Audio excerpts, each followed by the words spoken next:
আচ্ছা আপু, আপনার নাম জানো কি? মাহিয়া শান্তা।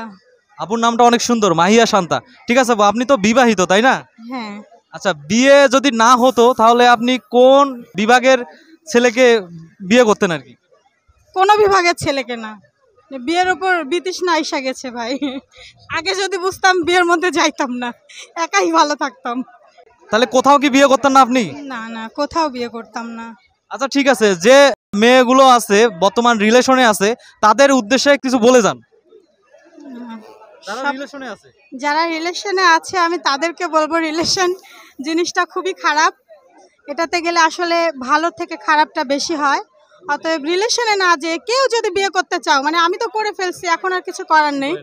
কেউ যদি বিয়ে করতে চাও তাহলে সরাসরি বিয়েতে চলে যাও, রিলেশনে যেও না। কোন বিভাগের ছেলেকে বিয়ে করবে? আমাদের নাটোরে তো অনেক ছেলে। কেন নাটোর বাদ দিয়ে? আমি বুঝতেছি না, সবাই নাটোরে কেন বিয়ে করতে চায়? নাটোরের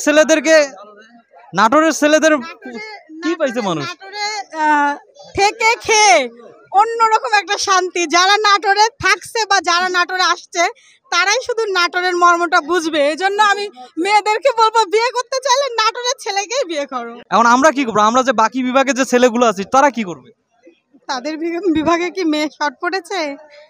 কিন্তু নাটোরের মেয়েগুলো আসলে অনেক সুন্দর। ঠিক আছে আপু, আপনার সঙ্গে কথা বলে অনেক ভালো লাগলো, অসংখ্য ধন্যবাদ আপনাকে। ধন্যবাদ আপনাদেরকেও। ঠিক আছে। আল্লাহ হাফেজ।